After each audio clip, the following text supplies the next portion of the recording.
Louvado seja o Senhor, que nos tem revelado tanta palavra, que eu particularmente já, por várias conferências internacionais, no final dessas conferências eu tenho sempre dito para Ele, para Deus: Senhor, não somos merecedores de tanta revelação, de tanta consideração. Deus tem sido muito bondoso conosco, tem nos tratado como um grupo de pessoas próximas, íntimas a Ele, como Ele falou com aqueles 11 discípulos, que eram 12, quando o traidor saiu do meio dos discípulos, ficaram apenas 11. E quando ficaram apenas 11, nosso Senhor Jesus abriu seu coração e derramou as bênçãos da revelação mais alta da Bíblia. Para mim está no Evangelho de João, capítulos de 14 até o capítulo 17. Ontem nós tivemos uma oportunidade de conduzir a audiência ontem até esse ponto. Mas eu sei também que esta manhã vieram vários irmãos, do estado do Ceará que não puderam estar ontem à noite e que vocês estão aqui, pela primeira vez, não participaram ontem à noite e talvez não estejam, entendendo aquilo que os irmãos estão tão entusiasmados, o Joel está tão louco que nem eu, está ficando louco, eu já faz um tempo já que eu estou na minha loucura, por causa dessa revelação tão elevada. E nosso Senhor abriu seu coração, como dizia ontem, em João capítulo 14, que dizendo para os discípulos não ficarem tristes com a partida dele, não ficarem tristes com a morte dele. O diabo pensou que ao matar a Jesus estaria arruinando todo o plano de Deus para o homem. Mas não, Deus, Ele fez um plano e que a morte de Cristo seria um marco de vitória, porque a sua morte não somente traria o homem de volta para o plano de Deus, a morte de Cristo, seu sangue derramado, Ele redimirá, Ele executará a redenção por todo homem que nele crê. Graças ao Senhor, e nós fomos redimidos por Deus, por meio da morte de Cristo, pelo seu sangue derramado. Deus teve base para perdoar os nossos pecados, Deus teve base jurídica para nos justificar. Graças a Deus, não estamos mais como estávamos, destinados ao lago de fogo, à condenação, à perdição eterna. Graças a Deus pela morte de Cristo, pelo sangue derramado na cruz, os nossos pecados foram perdoados e hoje nós somos trazidos de volta para o Pai e nós somos reconciliados com Ele para termos uma nova vida com Ele. Todavia, a morte de Cristo significa muito mais do que isso, porque a morte de Cristo, Ele não só põe um fim ao velho homem, mas a morte de Cristo abre o início, não é isso? Um novo início para um novo homem.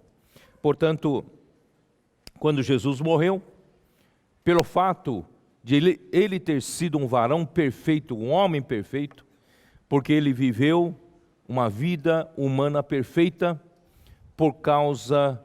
porque ele não pecou, porque ele, por todo o tempo, negou a sua própria vontade, não fez a sua própria vontade, ele fez de acordo com a vontade do Pai em cada segundo da sua vida. Ele não ousou fazer qualquer coisa por si, nem falou uma palavra sequer de si mesmo. Ele fez exatamente o que o Pai queria. Não pense você que Jesus, como homem, ele tivesse uma vantagem sobre nós. Deus quis que ele fosse um homem exatamente como nós, sujeito às mesmas fraquezas como nós, e ele foi tentado à nossa semelhança em todas as coisas, e ele, como homem, teve de sofrer para aprender obediência, e ele não pecou durante todo esse tempo, porque ele não viveu por si, não viveu por si como se tivesse autonomia. Não, ele viveu totalmente debaixo do encabeçamento de Deus Pai. E ele foi obediente até a morte e morte de cruz.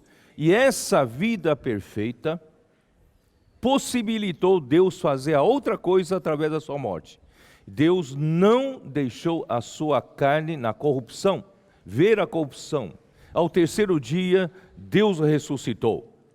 E na ressurreição, para nós homens que enxergamos as coisas apenas no mundo material, vemos as coisas no mundo físico, nós não imaginamos que a ressurreição tem muito maior implicação do que o que um homem que vive na dimensão cartesiana consegue perceber. Para nós, a ressurreição é meramente um homem que morreu, tornou a viver. Mas não, para Deus, a ressurreição de Cristo é muito mais do que isso.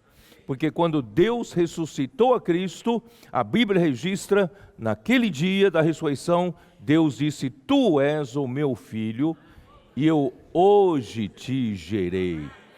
Aquele homem, Jesus, foi gerado um filho de Deus. Aquele homem, Jesus, foi admitido para dentro do Pai. Hoje, em Deus, há a humanidade de Jesus inserida nele. Isso é uma coisa tremenda. Na eternidade passada, Deus era Deus, mas agora, nosso Deus tem a humanidade de Jesus inserida nele. Você não acha que é grande coisa, não? Ontem até a vizinhança soltou o rojão.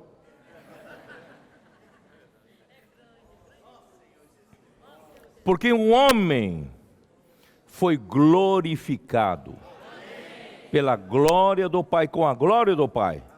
Um homem foi recebido por Deus para fazer parte de Deus. E um homem foi glorificado com a própria glória que Deus é. E esse homem que recebeu a coroa da glória, visa pavimentar um caminho para nos conduzir à glória. Então todos nós agora passamos a ter uma esperança. A esperança não é somente de não ir para o inferno e ir para o céu. A nossa esperança, irmãos, é mais do que isso. A nossa esperança pela ressurreição de Jesus é sermos glorificados. Quando a Bíblia fala da esperança da glória, não está falando coisa pequena, não. Está falando de uma grande coisa que Deus quer receber você para dentro dele. Deus quer receber você na sua glória. Deus quer admitir você, inserir você em Deus, nele mesmo. Claro, não somente individualmente, mas Deus quer nos inserir coletivamente, como a sua igreja, como o corpo de Cristo. Portanto, irmãos, é uma grande coisa que está destinado a todos nós que cremos em Jesus. Todavia, alguns receberam primeiro essa experiência antes da maioria dos santos. Nós precisamos ser esses que são escolhidos por Deus. Você quer fazer parte dos eleitos de Deus? Porque em Mateus 20, na parábola dos trabalhadores para a vinha, os trabalhadores da 1/10 hora, da última hora, que somos nós. Quantos segundos faltam, Jobson? 6 segundos. 100 segundos. Nós somos ou não somos trabalhadores de última hora? Da 1/10 hora. Portanto, irmãos, Deus chamou. Muitos foram chamados, mas poucos os escolhidos. Qual a diferença entre os chamados e os escolhidos? Os chamados são aqueles que creram em Jesus, não é isso? Os escolhidos também. Mas qual a diferença entre os escolhidos e os chamados? É que os escolhidos, irmãos, eles não vendem o seu direito de primogenitura por um prato de lentilhas. Eles não vendem a honra de fazer a vontade de Deus hoje na terra, tomando o caminho estreito, o caminho da cruz, negando-se a si mesmo, deixando de lado o seu conforto, deixando de lado os prazeres transitórios do pecado, como Moisés fez, deixando de lado a sua própria necessidade de receber honra, glória, conforto, riqueza aqui na terra. Mas nós queremos ser esses, a exemplo dos apóstolos que Paulo descreveu em 2 Coríntios, aqueles que todos os dias carregam o morrer de Jesus, para que a vida se manifeste nos irmãos, para que a obra de Deus seja feita. Nós queremos ser aquelas pessoas que não buscam seu próprio benefício, não buscam conforto para si, não buscam fama para si. Não estamos aqui à procura da nossa própria glória, nem reconhecimento. Vários de nós caíram por querer reconhecimento entre os irmãos, glória entre os irmãos, honra entre os irmãos. Irmãos, nós não buscamos isso para nós. Não somos a multidão que apertava Jesus meramente para buscar o quê? Um benefício da multiplicação dos pães, de uma cura, da prosperidade financeira. Não estamos aqui para isso. Estamos aqui para fazer a vontade de Deus. Você está disposto? Deus está procurando esses. A vida da igreja, irmãos, deve ser um celeiro de produzir eleitos de Deus. Um celeiro de produzir os escolhidos de Deus. Porque muitos são chamados, mas poucos são os escolhidos. Então eu espero estar falando com os escolhidos de Deus. Muito bem. Esses escolhidos, Deus conta com eles para que a vontade de Deus seja feita. Enquanto que Deus não consegue contar com outros, mas Deus quer contar com você. Quando Ele precisa de você, você está, como diz o irmão, eis-me aqui, envia-me a mim. Enquanto que os outros se preocupam cada um com o seu negócio, mas nós estamos preocupados com o negócio de Deus. Muito bem. Então, Deus deseja nos levar para a sua glória. Aqui diz: na casa de meu pai, ontem eu li isso, há muitas moradas, se assim não fora, eu vou-lhe teria dito, pois vou preparar-vos lugar, para que quando eu for e vos preparar lugar, voltarei e receberei para mim mesmo, para que onde eu estou, estejais vós também.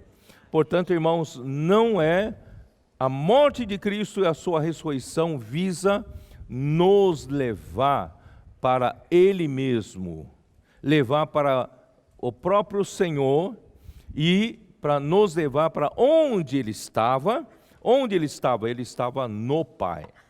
Deus quer, através da obra de Cristo, levar a sua igreja para o próprio Pai, levar a sua igreja para Deus. E, ó Senhor Jesus, e para isso, versículo 16, eu terminei aqui, certo, ontem. Eu rogarei ao Pai, e Ele vos dará outro Consolador, a fim de que esteja para sempre convosco. Para introduzir a igreja no Pai, a igreja precisaria ser trabalhada. Nós vamos ser inseridos no Deus Santo. Se a igreja não for santa, totalmente santa, ao introduzir em Deus Santo, alguma parte que não seja santa seria rejeitada, sofrerá rejeição. Portanto, irmãos, há um trabalho longo, um processo de trabalho de santificação na sua igreja entre nós. Nós precisamos passar pelo processo de santificação para poder um dia sermos inseridos em Deus Santo. Certo? E ontem também falei que Deus é amor.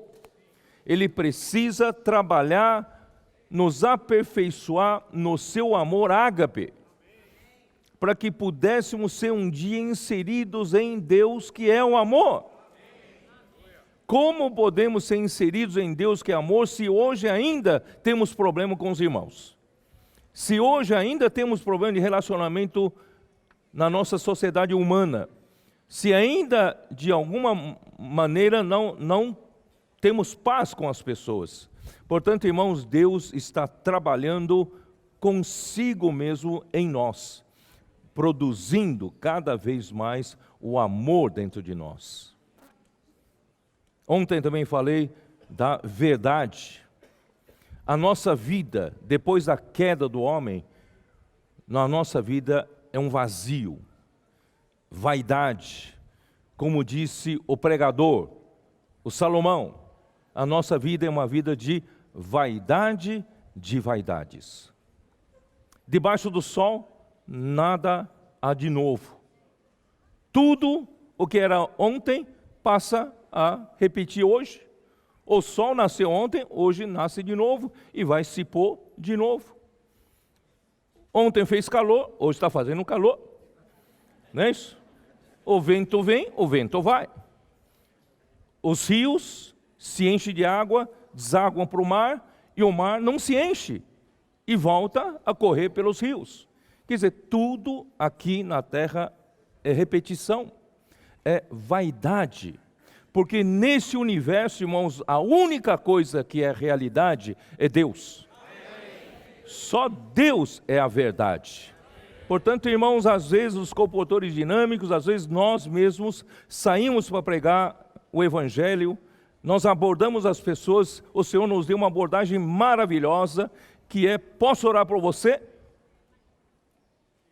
Se vocês não dão valor para isso, eu desde jovem, eu tinha dificuldade de abordar as pessoas para pregar o Evangelho. Como vou abordar?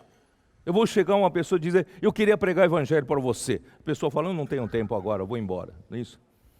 Ou, eu queria, alguns dizem: Jesus te ama. Né? Mas, irmão, eu descobri agora que a melhor abordagem é: posso orar por você?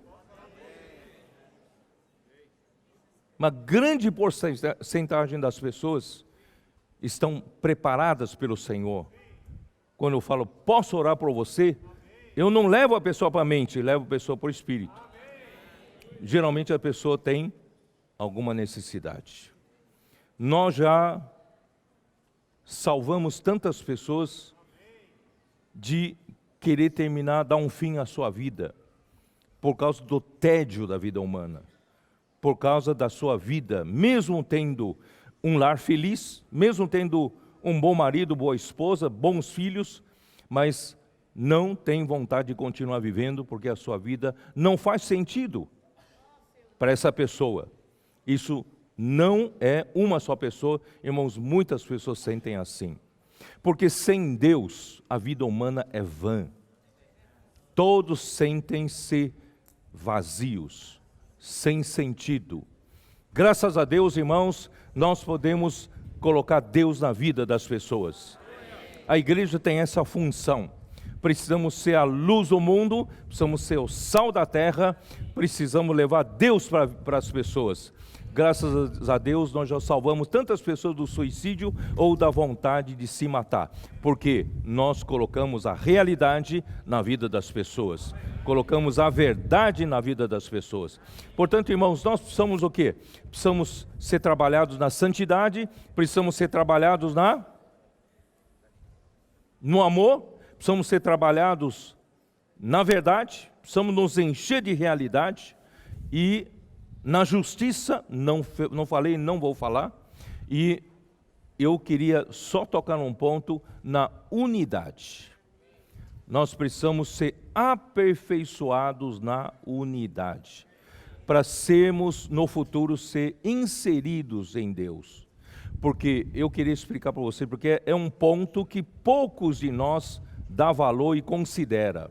Imagina só, antes de Deus criar o mundo, quem estava nesse universo? Quando eu falo nesse universo, é o universo de Deus, certo? Na sua dimensão, não é nessa dimensão física, na dimensão de Deus. Nesse universo só existia Deus, certo? E Ele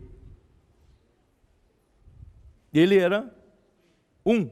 A unidade faz parte da sua essência, porque não há dois, não havia dois, só havia um. E mesmo entre o pai e o filho, eles eram um. Um intrinsecamente, um organicamente, não se pode separar, não é isso? Então, a unidade faz parte da essência de Deus. Então, na essência de Deus, na essência da unidade de Deus, irmãos, Deus não conhece divisão. Deus não conhece inimizade. Deus não conhece dualidade. Deus não conhece inveja. Deus não conhece contendas. Deus não conhece o quê? Ódio. Conflitos. Não é? Porque Deus é Deus, e estava lá só Ele. Ele é um. A unidade faz parte da sua essência. Então, quando Ele criou o mundo todo só pela criação, o mundo todo, o quê? Foi criado em unidade. Unidade. Em ordem. Não tinha problemas. Mas um dia, um arcanjo se rebelou.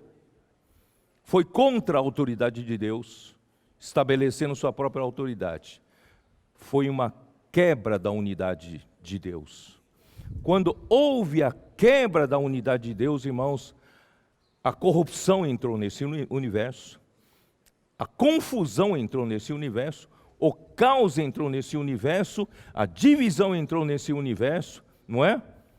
E quando o homem que foi criado para restaurar o reino de volta para Deus, o homem foi também danificado pela queda do homem, e a humanidade foi criada a partir de um só. Toda a humanidade foi criada a partir do sopro de Deus. E nós passamos a existir a partir de um só homem, que é Adão. Adão foi criado por um só sopro.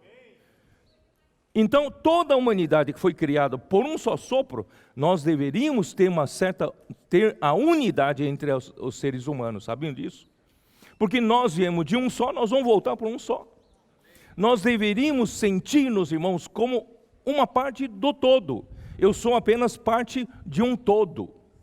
Porque eu vim do sopro de Deus e todos nós viemos de um sopro, dessa mesma origem. Mas por que há tanto problema entre os homens de inimizade, de guerra, de matança, de violência, de conflitos? Por quê? Por causa do pecado em que entrou no homem, a corrupção entrou, a desordem entrou, quebrou-se a essência da unidade de Deus. Você pode ver que todos os nossos problemas vieram da quebra da unidade. Hoje é tão difícil a gente ser um, não é? Deus criou você com uma alma, Deus me criou com uma outra alma. Cada um de nós tem uma alma, as opiniões diferentes, pensamentos diferentes. Nós somos tão diferentes. Mas nós não deveríamos ser assim.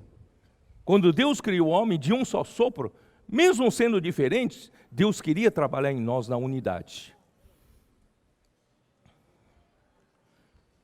E agora?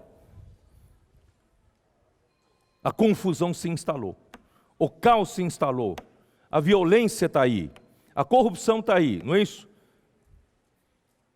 Homicídios acontecem, conflitos, todo dia tem conflitos.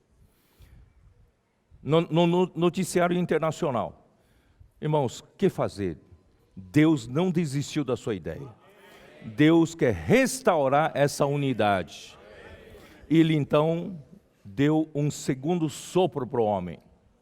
Esse segundo sopro é para os que creem em Jesus. Esse segundo sopro formou a igreja de Deus. Esse segundo sopro formou o novo homem. Esse segundo sopro formou a nova criação. Então, a partir desse novo homem, pela igreja, nova criação, Deus quer restaurar essa unidade. E Deus está fazendo isso. Acredite se quiser. Deus vai restaurar isso. E essa unidade será restaurada, irmãos, de volta para a unidade de Deus.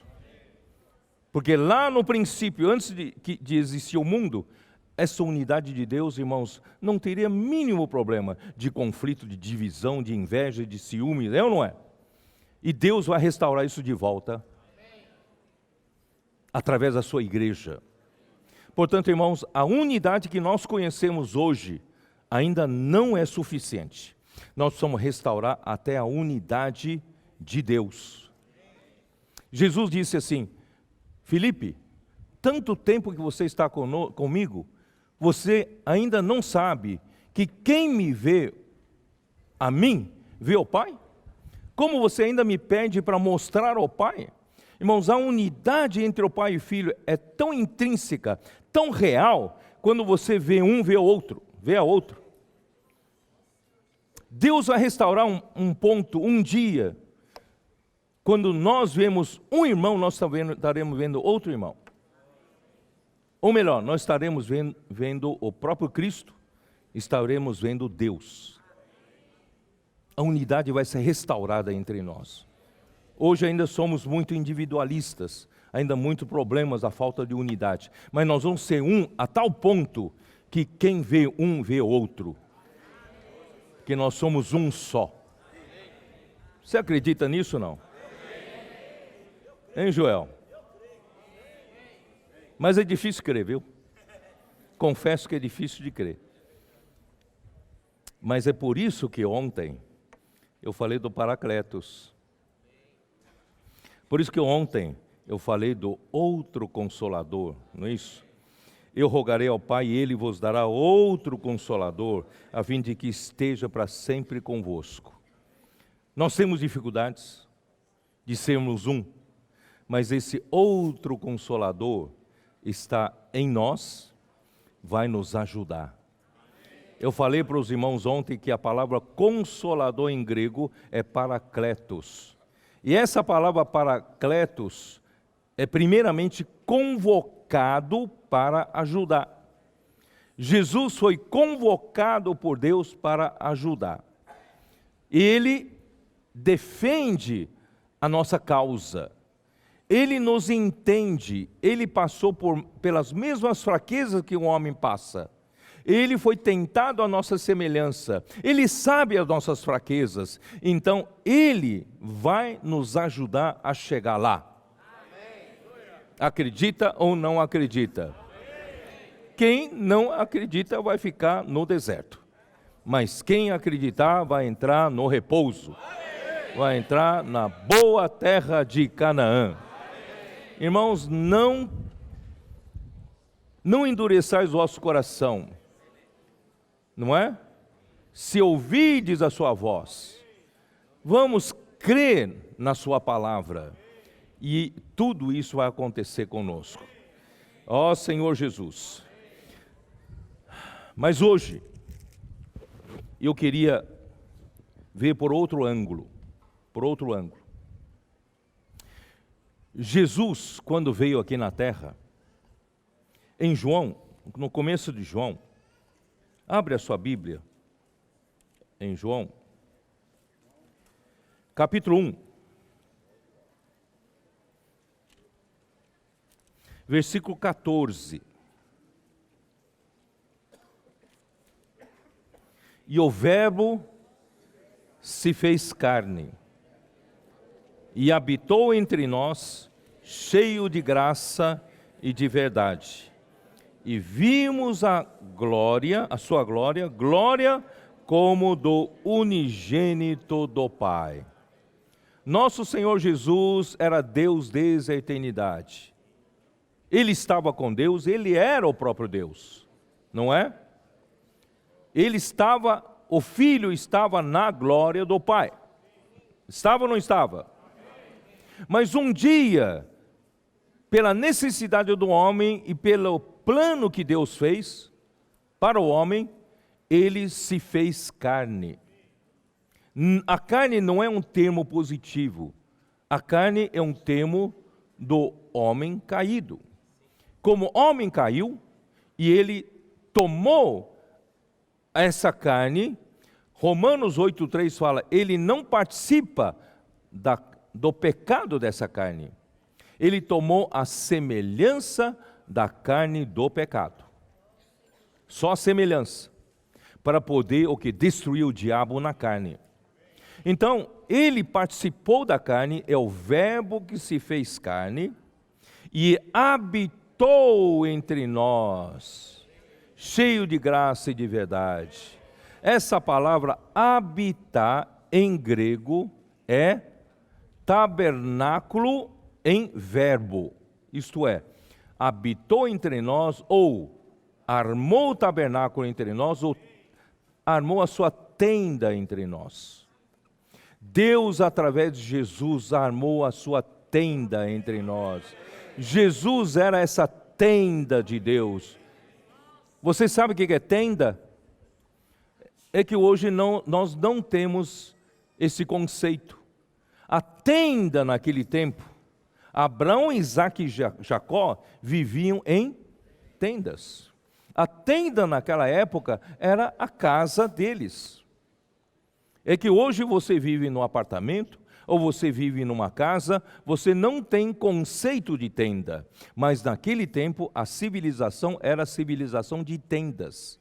Eles se moviam de tempos em tempos, eles viviam em tendas. Então eles entendem o que quer dizer. Jesus é o tabernáculo que Deus armou entre os homens. Isto é, Deus armou a casa dele entre os homens através de Jesus.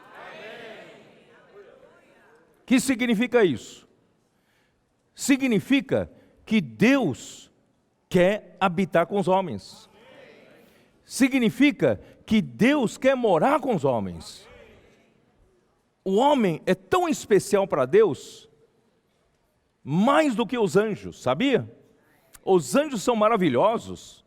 São miríades e miríades de anjos que Deus criou para servi-lo e para ministrar, para servir a nós. Os anjos são maravilhosos, estão sempre a serviço de Deus. Não estou falando dos anjos caídos. Os anjos, né, que Deus tem a seu favor, sempre trabalha para Ele, são maravilhosos. Mas eles não foram criados com um propósito tão nobre quanto nós. Deus não tabernaculou, não armou sua tenda convidando os anjos para entrar na tenda. Mas Deus colocou a sua tenda, armou sua tenda aqui na terra, convidando homem para morar com Ele. Vocês estão entendendo? Hoje eu fui para vendo as coisas de outro ângulo. E por esse ângulo, você vai ver que Deus, Ele deseja habitar com os homens. Por isso que quando o povo de Israel saiu do Egito, sob o comando de Moisés, Deus no Monte Sinai revelou o quê? O modelo da construção de um tabernáculo. Vocês se lembram disso?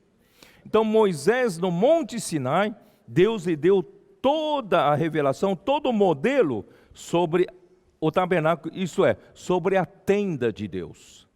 Deus queria trabalhar nesse povo dele, para que esse povo o sirva, e depois esse povo, com o tempo, seja trabalhado para viver com ele. Esse é o objetivo de Deus, através do serviço e através do viver, não é? Através das experiências do dia a dia, Ele quer chamar esse povo para dentro da tenda, viver no santo lugar e, mais ainda, viver no santo dos santos. Por isso, Deus mandou Moisés construir o tabernáculo no Antigo Testamento. E esse tabernáculo é exatamente o que Deus quer fazer conosco. Deus quer morar com você. João 14, versículo 23, respondeu Jesus: se alguém me ama, guardará a minha palavra, e meu Pai o amará, e viremos para ele, e faremos nele morada. O desejo de Deus sempre foi morar com os homens. Deus quis habitar com os homens. Ó Senhor Jesus! Quando Jesus nasceu, Mateus 1, que nós lemos hoje, vamos lá voltar para Mateus 1.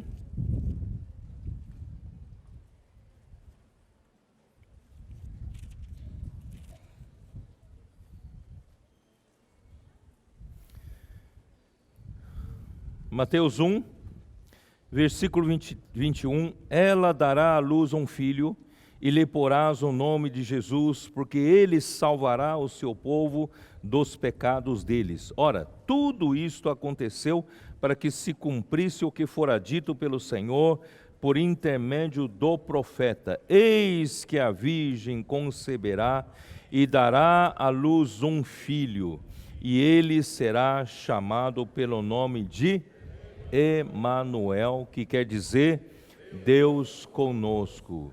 O nosso Senhor Jesus, ele tem outro nome que é Emanuel, que é Deus conosco. É por isso ele veio aqui e armou a tenda de Deus entre nós. Deus quer habitar com os homens. Por isso, irmãos, todo o processo revelado em João 14 até 17, Deus deseja glorificar o homem, né? Tudo isso, irmãos, representa que Deus quer convidar o homem para morar com Ele. Ó Senhor Jesus! Por isso eu me sinto tão honrado. Mas ao mesmo tempo, irmãos, ainda estamos tão distantes disso. Mas Deus está trabalhando em nós. Senhor Jesus. João 17, vamos ver João 17.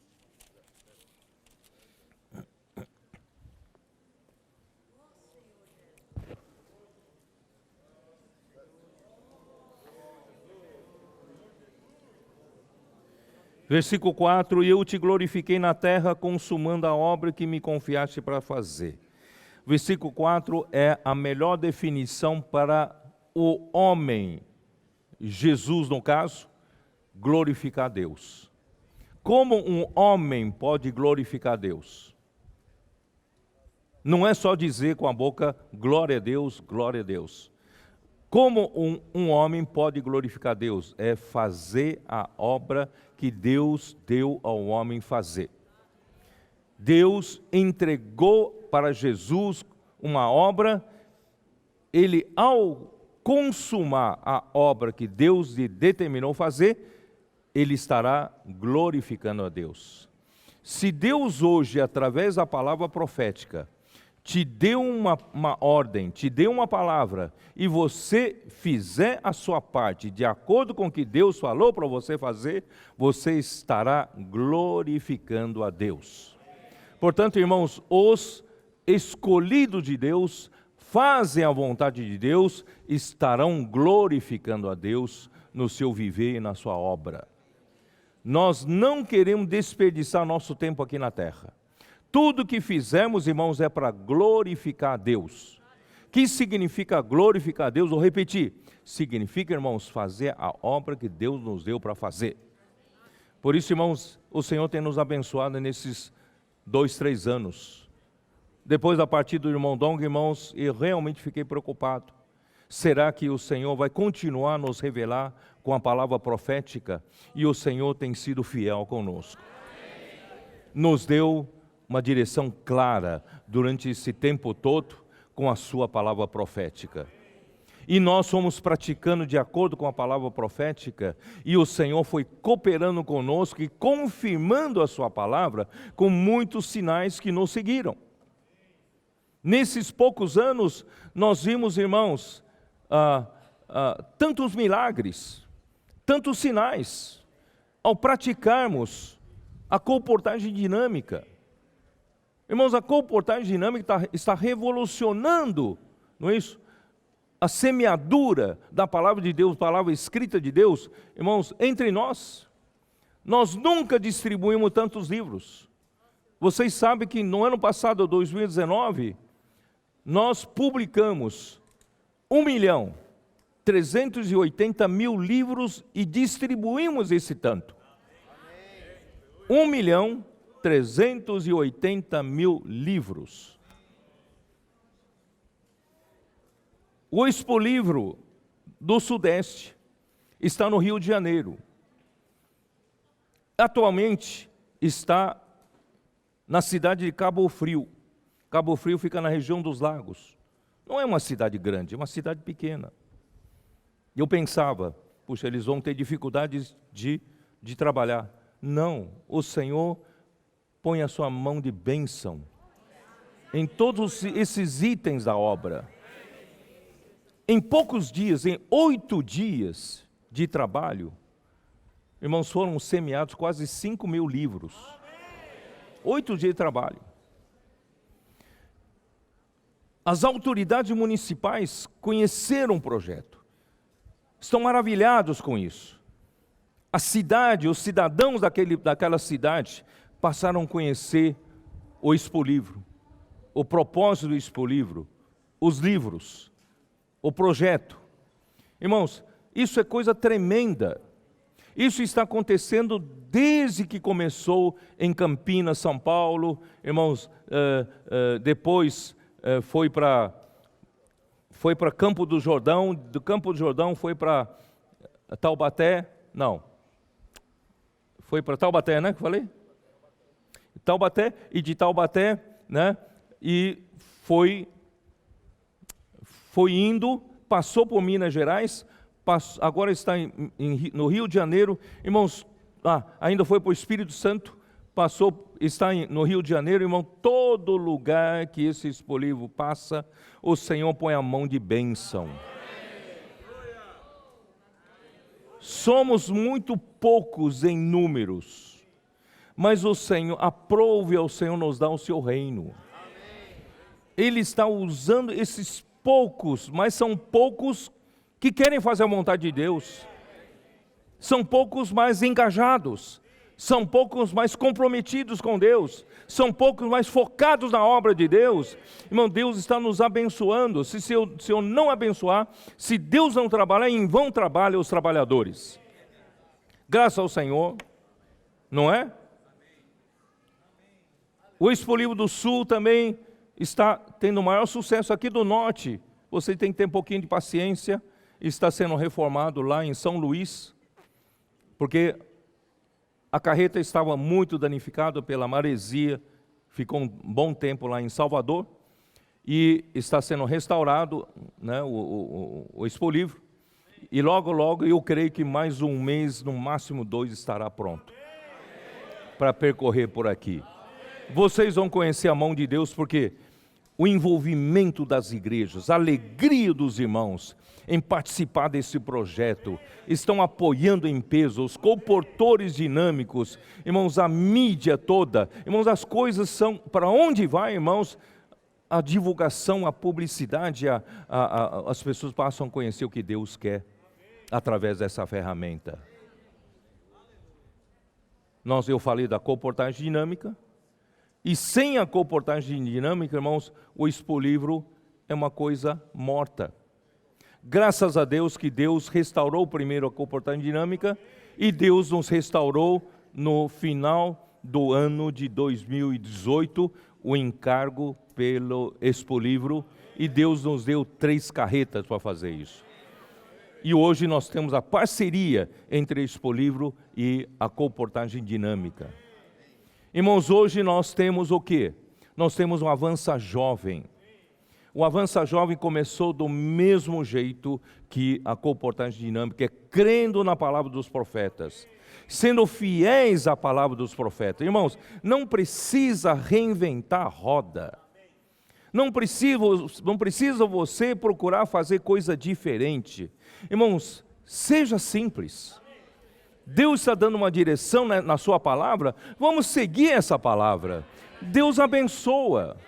Começou com um grupo pequeno, 5, 6 jovens, até adolescentes do estado de Maranhão. Eles não sabiam o que fazer para juntar mais jovens entre eles. Então eles começaram a orar e começaram a reunir na direção da palavra profética. Tudo que Deus deu hoje, eles começaram a praticar. Olha, pasmem, em pouco tempo, desses 5, 6 jovens, já eram 150 jovens. E esse princípio se espalhou pelo Brasil todo. E hoje, né, só em Belo Horizonte, fizeram um Avança Jovem que chegaram a 400 jovens. Isso tudo, irmãos, é porque a mão do Senhor está com a sua palavra profética. Porque Deus tem encargo de trabalhar com maior velocidade o que Deus quer fazer entre nós. O que Deus quer fazer entre nós? Deus armou o tabernáculo entre nós. Deus quer trabalhar no homem para aperfeiçoar o homem, para que o homem possa habitar com ele. Para o homem poder habitar com ele, precisa ser trabalhado na santidade. Precisa ser trabalhado no amor, precisa ser trabalhado na sua justiça, precisa estar enchido da própria realidade de Deus. Precisa o quê? Restaurar a unidade orgânica entre nós. Então, tudo isso, irmãos, está indo em direção ao que Deus está fazendo contra nós, por meio de nós. E o SEAP, hoje de manhã foi convocado para SEAP. Irmão, SEAP é outra ferramenta que Deus revitalizou. Antes os SEAPs eram cada um para si, cada um fazia como achava melhor. Graças a Deus, irmãos, hoje, né, tem um comitê estudando isso para fazer de forma que nós tenhamos um só material próprio e uma só direção, e todos os SEAPs trabalhando para essa direção. Hoje de manhã, o Jobson deu uma palavra muito clara sobre isso. Irmãos, o SEAP visa o quê? Visa preparar você espiritualmente, humanamente e emocionalmente, para você ser uma pessoa, ser um vaso apropriado, adequado para Deus poder usar, Deus poder continuar aperfeiçoando você. E você seja um líder, um escolhido, um eleito de Deus, irmãos, é um líder.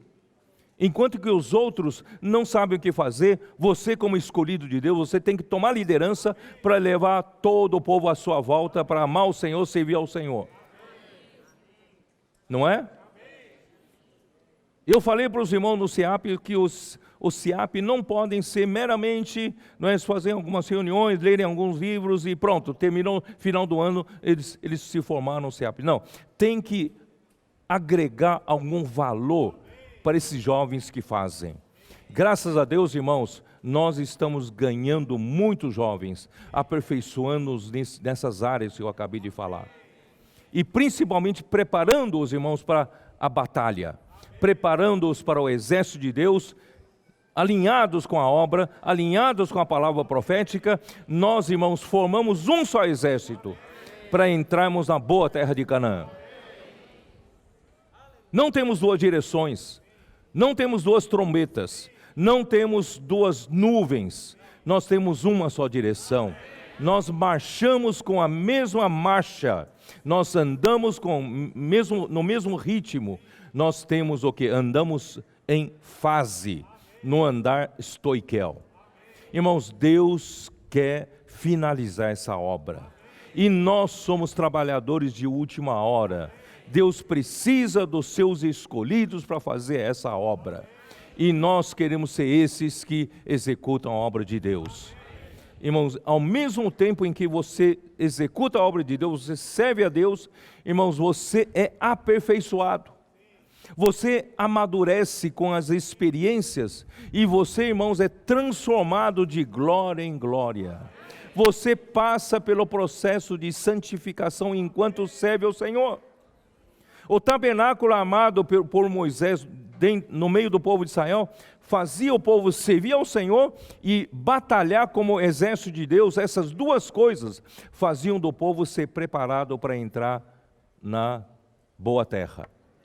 Portanto, irmãos, às vezes a gente vê tanta dificuldade entre casais, algumas separações, conflitos, dificuldade de adaptação, de temperamentos diferentes. Irmãos, eu vou dizer para vocês, de um lado precisamos de uma ajuda no aspecto humano. Nós precisamos, antes de aprender, o irmão Dong já disse, antes de você querer ser Deus, você querer ser homem Deus, precisa aprender a ser homem primeiro, não é isso? Então nós precisamos sermos aperfeiçoados nas deformidades, às vezes da criação, quanto ao aspecto humano. Nós somos o quê? Nós somos muito grossos, nós somos muito rudes, nós temos deformidades, como um ser humano no caráter. Precisamos cuidar disso. Mas, no final das contas, servindo ao Senhor na igreja, sendo um com a direção do Senhor, sendo um no exército de Deus, irmãos, isso cura você. Cura o relacionamento problemático, Eu recebi recentemente um testemunho de um casal que dizia, puxa, a gente vivia brigando e tal, mas agora, nós estamos saindo, posso orar com você, pregando o evangelho, nós estamos fazendo comportagem, o nosso casamento melhorou. Não é? Então, armando o tabernáculo, servindo ao Senhor e lutando pela vontade de Deus como exército, irmão, nós somos transformados. Nós somos preparados com relação à santidade, com relação ao amor. Nós passamos a amar mais as pessoas, passamos a amar mais os irmãos, e com relação à verdade, somos enchidos com a consistência de Deus, que é a verdade. Irmão, nós passamos a ser mais um. Não é verdade? Hoje a igreja, nós sentimos mais unidade entre nós, porque é a vontade de Deus, é a palavra profética que nos leva a chegar tudo isso. Irmãos, Deus deseja fazer isso. Então, capítulo 17, não é isso? Versículo 5, e agora glorifica-me, ó Pai, contigo mesmo com a glória que eu tive junto de ti, antes que houvesse o mundo. Então, o Filho, ele que era o Filho unigênito do Pai, antes que houvesse o mundo, estava na glória do Pai, mas agora ele pede para o Pai glorificá-lo, porque ele agora não só era como estava na posição de Deus, ele agora está na posição de homem também. Esse homem Jesus agora pede para o Pai, depois da sua morte e ressurreição, que ele fosse glorificado com a glória do Pai. E Deus atendeu essa oração, Deus o ressuscitou, e na ressurreição Deus o glorificou. Deus o inseriu, recebeu nele mesmo. Hoje, irmãos, há um homem na glória, e esse homem é o capitão da nossa salvação, está nos conduzindo os muitos filhos à glória. Agora vamos ver, versículo 6. Manifestei o teu nome aos homens que me deste do mundo, eram teus, tu mos confiastes, e eles têm guardado a tua palavra. Agora eles reconhecem que todas as coisas que me tens dado provêm de ti, porque eu lhes tenho transmitido as palavras que me deste, e eles as receberam e verdadeiramente conheceram que saí de ti e creram que tu me enviaste. Irmãos, isso é muito importante. Crer na palavra que proferida de quem Deus enviou, irmão, faz toda a obra de Deus. Deus precisa, de profetas que falem a palavra de Deus, e Deus também precisa que o povo creia que esse profeta foi enviado por Deus. E é por eles que eu rogo, não rogo pelo mundo, porque por aqueles que me deste, porque são teus. Ora, todas as minhas coisas são tuas, e as tuas coisas são minhas, e neles eu sou glorificado. Irmãos, essa é a unidade. Vai chegar um dia, irmãos, nós vamos ser tão um, que as minhas coisas são de vocês, as suas coisas são nossas, são minhas. Por quê? Logo no começo da vida da igreja em Jerusalém, esse sentimento dominou. Tanto é que todo mundo vendeu, não é isso, as suas próprias propriedades para viverem todos em comum. Por quê? Isso veio de Deus. Deus quer restaurar essa unidade entre nós. Não que vamos voltar a fazer isso, mas o sentimento tem que ter. Não é no sentido de, tomara que o dinheiro do teu bolso venha para o meu bolso. Não, tudo que cada um tem, irmãos, é nosso. Tudo é vosso. Paulo diz, tudo é vosso. Paulo é vosso, Cefas é vosso, Apolo é vosso, todos, tudo é vosso. Muito bem. Já, onde eu estou? 11. Já não estou no mundo, mas eles continuam no mundo, ao passo que eu vou para junto de ti. Pai Santo, guarda-os em teu nome que me deste, para que eles sejam um, assim como nós. O trabalho de Deus, irmãos, é nos fazer um. Mas não é de comer juntos uma pizza. É unidade real entre o Pai e o Filho. E essa unidade Deus quer transmitir em vida para nós. Quando eu estava com eles, guardava-os em teu nome que me deste, e protegi-os, e nenhum deles se perdeu, exceto o filho da perdição, para que se cumprisse a Escritura. Então sobraram 11, e nesses 11 Deus quer trabalhar. Vamos continuar aqui no versículo 15. Não peço que os tires do mundo, e sim que os guardes do mal. Eles não são do mundo, como também eu não sou. Irmãos, vocês não são do mundo. Vocês não são do mundo, porque nosso Senhor Jesus não era do mundo. Santifica-os na verdade, a tua palavra é a verdade. Irmãos, nós precisamos receber toda a realidade de Deus. E a realidade de Deus está o quê? Na palavra do Senhor. Santifica-os na verdade. Quando nós temos a verdade de Deus, nós temos a realidade de Deus, irmãos, nós somos santificados. Somos santificados na palavra. E assim como tu me enviaste ao mundo, também eu os enviei ao mundo. Portanto, irmãos, não estamos aqui à toa. Nós somos enviados ao mundo, e a favor deles eu me santifico a mim mesmo, para que eles também sejam santificados na verdade. E essa verdade está na sua palavra. Portanto, irmãos, precisamos valorizar a palavra profética, sermos simples, praticar essa palavra. Irmão, tudo isso vai ocorrer entre nós. Não rogo somente por esses, mas também por aqueles que vierem a crer em mim por intermédio da sua palavra, a fim de que todos sejam um, como és tu, ó Pai, em mim, e eu em ti, também sejam eles em nós, para que o mundo creia que tu me enviaste. Irmãos, entenderam? Essa unidade é complicada aqui, né? A fim de que todos sejam um, como és tu, ó Pai, em mim, e eu em ti, também sejam eles em nós, para que o mundo creia que tu me enviaste. Eu lhes tenho transmitido a glória que me tens dado, para que sejam um, como nós somos. O Pai e o Filho são um. Deus quer nos fazer um com Ele e termos a mesma unidade que eles têm. Eu neles e tu em mim, a fim de que sejam aperfeiçoados na unidade, para que o mundo conheça que tu me enviaste e os amaste, como também amaste a mim. Ó Senhor Jesus, eu vou levar vocês, antes de terminar, levar vocês para Hebreus 9. Vamos lá para Hebreus 9?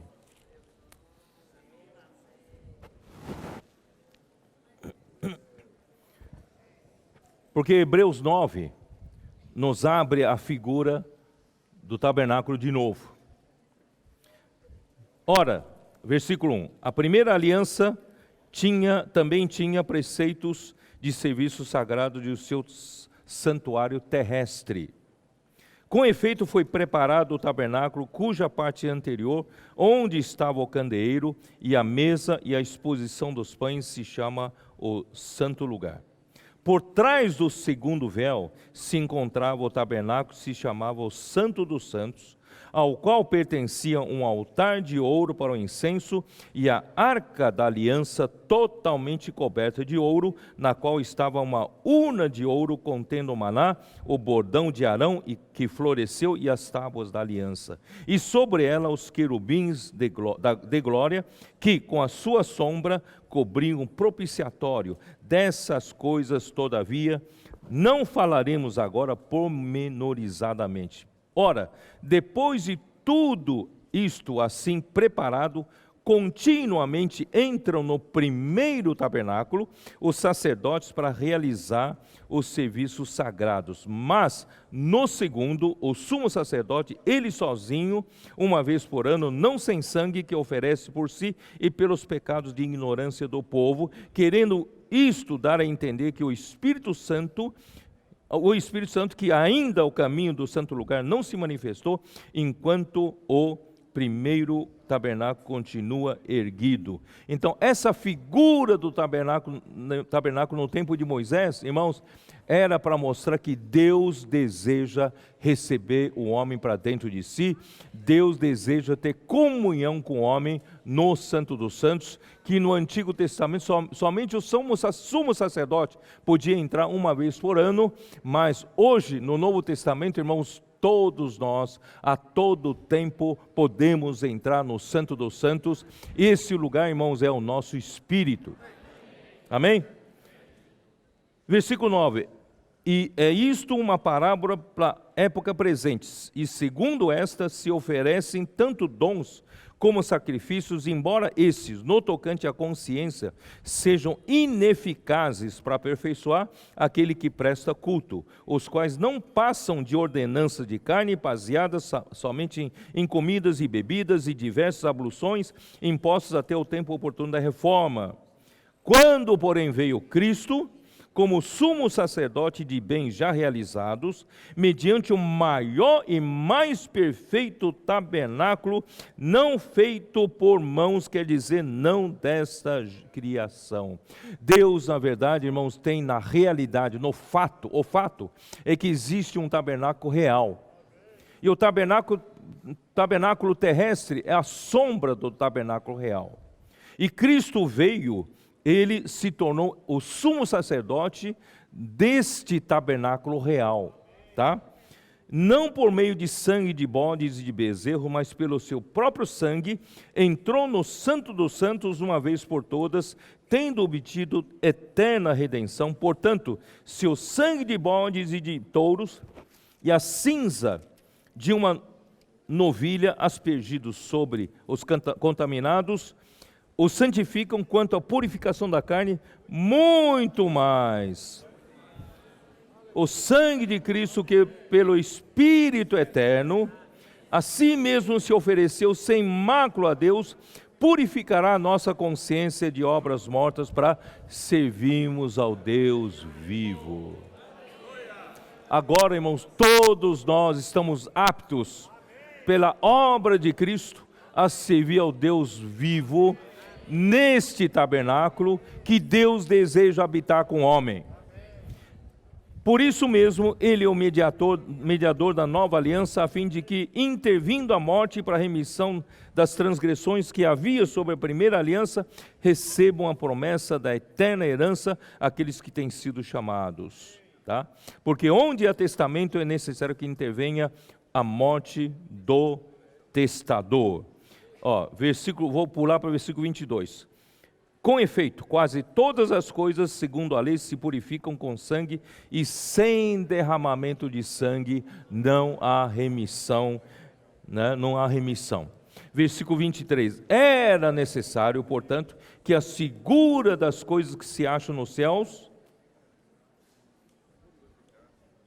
O que quer dizer isso? As figuras das coisas que se acham nos céus. O primeiro tabernáculo era uma figura das coisas que há no céu. Então, esse tabernáculo verdadeiro está no céu. E Cristo penetrou os céus como sumo sacerdote, e hoje Ele nos chama para lá. Venha. Esse processo todo que Deus deseja trabalhar entre nós, de santificação, não é? Até a glorificação, visa, irmãos, nós sermos introduzidos nesse tabernáculo celestial. Porque Cristo não entrou em santuário feito por mãos, figura do verdadeiro, porém no mesmo céu, para comparecer agora por nós diante de Deus. Esse sumo sacerdote, Cristo, está no tabernáculo verdadeiro. Esse tabernáculo verdadeiro está no céu. Cristo está diante de Deus, irmãos, intercedendo por nós.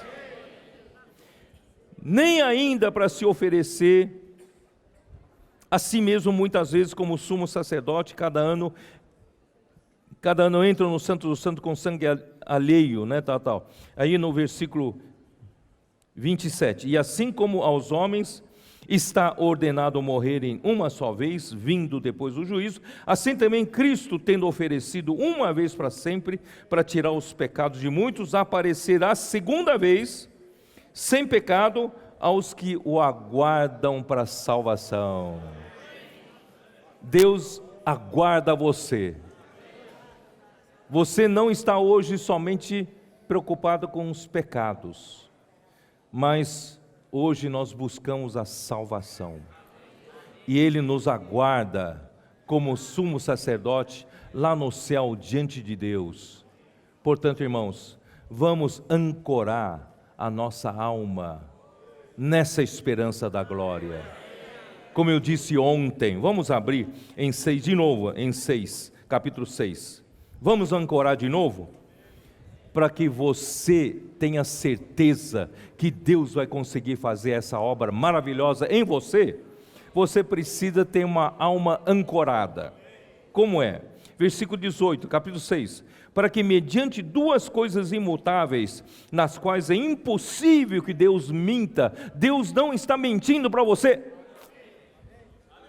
Deus prometeu para você que te glorificará. Ele não está mentindo. E não só Ele prometeu, Ele sabe que é difícil você crer, então Ele jurou em cima da sua promessa. Ele não só prometeu, Ele jurou por si mesmo. E o juramento é uma garantia extra para que nós possamos crer. Irmãos, é impossível que Deus minta. Forte alento tenhamos nós, que já corremos para o refúgio. Vamos correr para o refúgio. Você está cansado? Está sobrecarregado? Está desanimado? Falta de fé para crer que você seja um escolhido de Deus, um eleito de Deus, você consiga chegar onde Deus quer te levar para habitar com Deus? Então foge, vai para o refúgio, a fim de lançar mão da esperança proposta. Deus propôs uma esperança para você. Essa esperança é a esperança da glória. Por isso que em Colossenses 1, Paulo fala: Cristo em nós é a esperança da glória. Porque esse Cristo hoje não só é o outro Consolador, não só é o Espírito da verdade, não só Ele é o sumo sacerdote que está no verdadeiro tabernáculo no céu, chamando você, levando você para lá. Acredita? Nesse sentido você vai para o céu. Hein, Joel? Estava com dúvida, né? A qual temos por âncora da alma, segura e firme, e que penetra além do véu. Esse além do véu, irmãos, é no Santo dos Santos, no céu. Vamos ancorar nossa alma instável, insegura. Vamos ancorar, vamos jogar âncora nessa esperança que Deus propôs para nós, que é a esperança da glória. Embora sejamos homens tão ainda deficientes, tão defeituosos, não é isso? Mas Deus está fazendo esse trabalho. Cristo hoje é o sumo sacerdote, que já está no verdadeiro tabernáculo, Ele está com Deus, ali está o Santo do Santo Celestial, Ele está levando você para lá.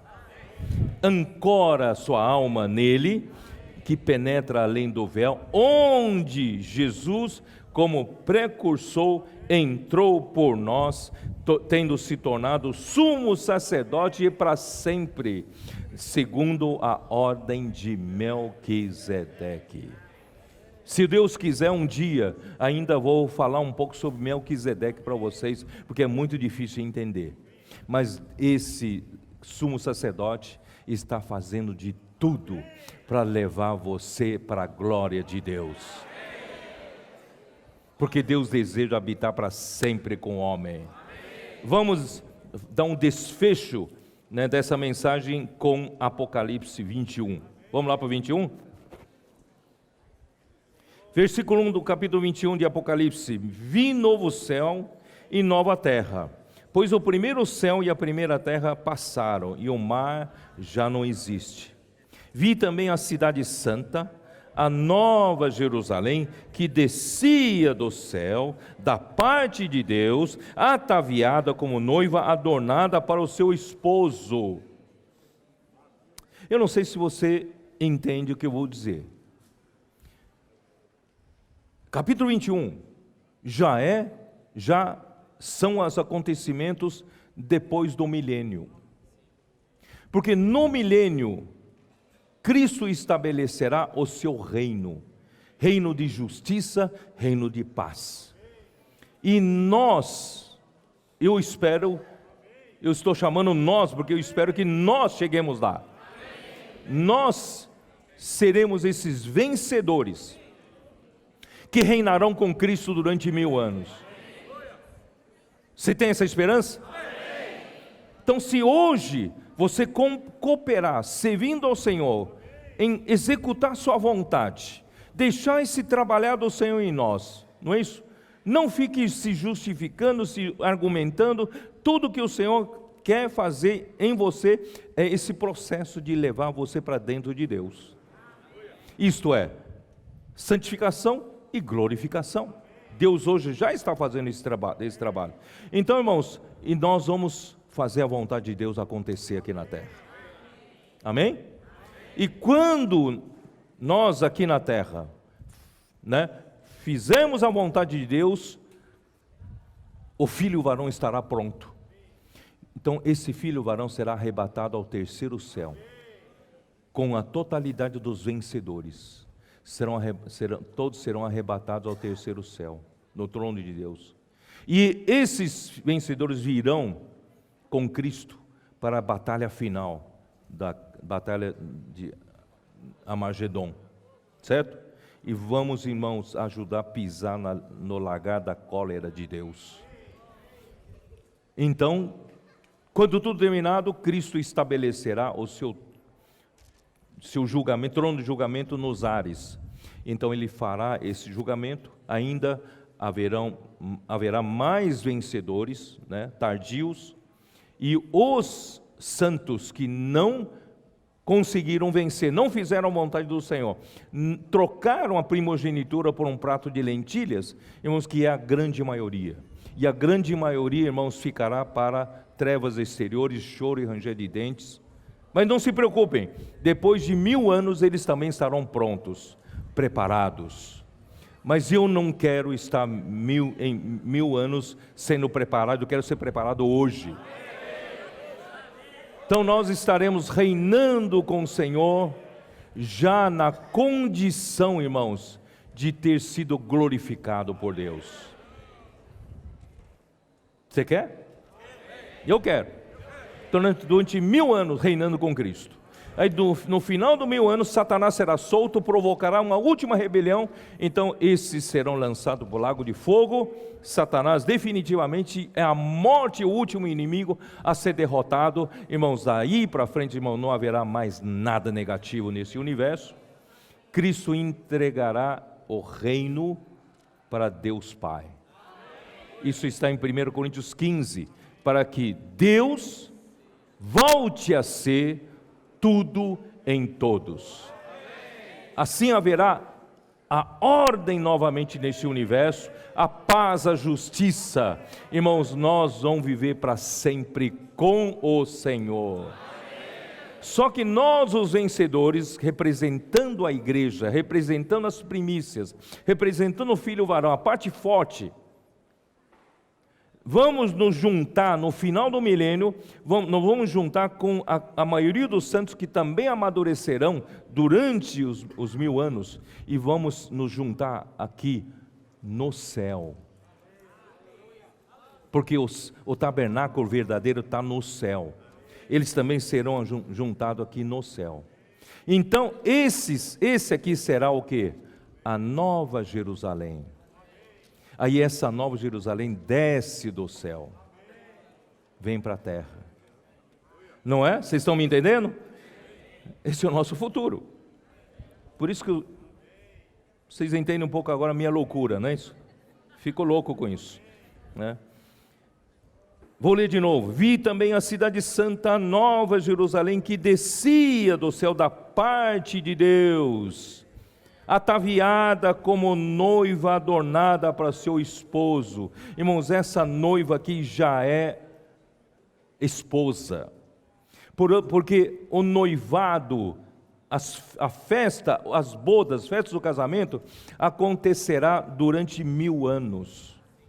1000 anos serão para festejar, né, a festa do casamento, o casamento. Mas quando chegar, né, nesse momento, irmãos, já é a esposa pronta para o seu esposo.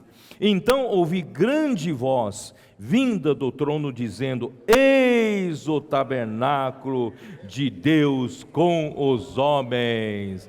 O trabalho final de tudo isso, irmãos, é produzir o tabernáculo de Deus com os homens. Eu vou falar de novo. É a casa, é a tenda de Deus com os homens. Eu até posso me arriscar a dizer, irmãos, o nome de Deus se tornará Deus com os homens. É o tabernáculo de Deus com os homens. Por quê? Porque em seguida ele diz assim: Deus habitará com eles, eles serão povos de Deus, e Deus mesmo estará com eles.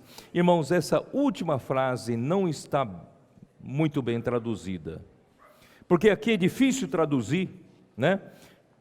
Então, eu vi na versão da Bíblia de Jerusalém, uma tradução muito boa. Sabe como essa versão traduz essa última linha, última frase? Ele diz assim, ó: Deus habitará com eles, eles serão povo de Deus, e Ele, referindo-se a Deus, e Ele, vírgula, Deus com os homens, perdão, Deus com eles, vírgula, será o seu Deus. Não sei se vocês entenderam. E Ele quem? Deus com eles é um termo composto. É Deus, hífen, com, hífen, eles.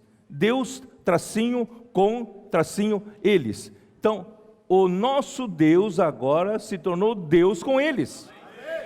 E Ele, o Deus com eles, será o seu Deus. Então, irmãos, na eternidade passada, era Deus, o Filho estava com o Pai, na glória do Pai. Depois de passar por todo o processo da criação, irmãos, no final produzirá o quê? Produzirá Deus com os homens. E esse tabernáculo é o sinal de Deus com eles, Deus com os homens. Irmão, que maravilha! A Bíblia não diz Deus com os anjos, não diz que os anjos foram inseridos em Deus, mas nós homens, pecadores, rebeldes, desobedientes quantas vezes, não é isso? Incredulidade, nós tantas vezes fomos contra Deus, e Deus conseguiu fazer essa obra maravilhosa em nós. Essa é a verdadeira obra-prima. Deus deseja habitar com o homem. Por isso Jesus tinha o nome de Emanuel, que quer dizer Deus conosco. Valorize você ser um homem. Deus não escolheu anjo para habitar com ele, para ser parte dele, mas Deus escolheu o homem. Por isso, irmãos, quanto mais cedo a gente pagar o preço para servir ao Senhor, irmãos, para negar o prato de lentilha e valorizar nosso direito de primogenitura, seguindo com simplicidade a palavra profética, crendo na palavra profética, obedecendo, praticando, irmãos, nós vamos chegar lá. Porque o nosso sumo sacerdote já está lá no céu. Ele é o nosso paracletos, Ele é o nosso advogado, Ele é o nosso Espírito da verdade, Ele está nos chamando, Ele compreende nossas fraquezas, Ele sabe quando somos tentados, nós precisamos de ajuda, Ele foi convocado por Deus para nos ajudar. Você pode usar e abusar, pode dizer para o Senhor: Senhor, eu preciso de Ti, eu sou muito fraco, mas o Senhor pode me ajudar. Ele vive a interceder por nós, como sumo sacerdote. Jesus é o Senhor. Deus abençoe vocês. Amém. Irmão Pedro, como nós fizemos ontem à noite, e hoje pela manhã, algumas igrejas chegaram hoje pela manhã e não receberam esse momento tão precioso, onde nós pedimos para o irmão Pedro poder orar por nós. Gostaria então que a igreja se colocasse em pé e o irmão Pedro pudesse orar por nós, selando essa palavra dentro do nosso coração. Jesus é o Senhor. Amém. Feche seus olhos. Amém. Receba essa bênção do Senhor. Jesus é o Senhor. Amém. Ainda temos um momento final, depois dessa oração, muito importante. Não saia desse salão. É muito importante o que vai acontecer depois dessa oração do irmão Pedro. Jesus é o Senhor. Senhor, nós te damos glória, te damos graças. Merecedores não somos de tanta misericórdia e tanta graça. O Senhor nos escolheu de uma maneira tão especial. O Senhor não escolheu a anjos, mas o Senhor escolheu homens. Senhor Jesus, o Senhor coroou o primeiro homem de glória e de honra, e o Senhor usou através desse autor da nossa salvação, ao Senhor, para nos conduzir à glória. Senhor, muito obrigado. Embora, Senhor, olhando para nós, parece ser tão difícil essa obra que Deus tem que fazer em nós. Mas, irmão, nós cremos que nós temos um Paracleto enviado por Deus. Nós temos um Espírito da realidade. Nós temos um sumo sacerdote, autor da salvação, o precursor que já entrou nos céus por nós. Ele é capaz de nos levar para lá. Senhor, tão somente nós cremos na sua palavra daqui para frente e praticamos a tua palavra, Senhor, o Senhor será conosco. Senhor, fará essa obra acontecer no nosso meio. Deus quer habitar com os homens. Senhor, muito obrigado. Por isso te peço a tua bênção sobre toda a congregação, a tua bênção sobre as igrejas que são reunidas nesse salão. Ó Senhor Jesus, abençoa cada um individualmente, abençoa cada família, Senhor, cada adulto, cada criança, cada jovem, cada adolescente, Senhor, todos, Senhor, sendo preparados por Ti, para ser esse grande exército de Deus, que Deus precisa, Deus conta conosco, Senhor, para fazer essa obra tão maravilhosa. Nós queremos deixar de lado nossos prazeres, nossas necessidades, nosso conforto. Senhor Jesus, nós nos consagramos para Ti. Senhor, queremos, Senhor, nos dar para Ti nosso tempo, a nossa energia, Senhor, tudo que somos, tudo que temos, Senhor, é Teu, Senhor. Usa-nos, ó Senhor, para que a Tua vontade seja feita aqui na terra. Senhor, abençoa essas igrejas, também especialmente abençoa a viagem de volta. Não permita que aconteça nenhum perigo, nenhum risco de vida. Senhor, guarda os irmãos em paz, até as suas casas, e que essa palavra seja duradoura. Senhor, possa trabalhar no coração de cada um. Todos nós, Senhor, temos esperança da glória. Ó Senhor Jesus, a Tua bênção seja sobre a Tua igreja, a glória seja para Ti. Jesus é o Senhor.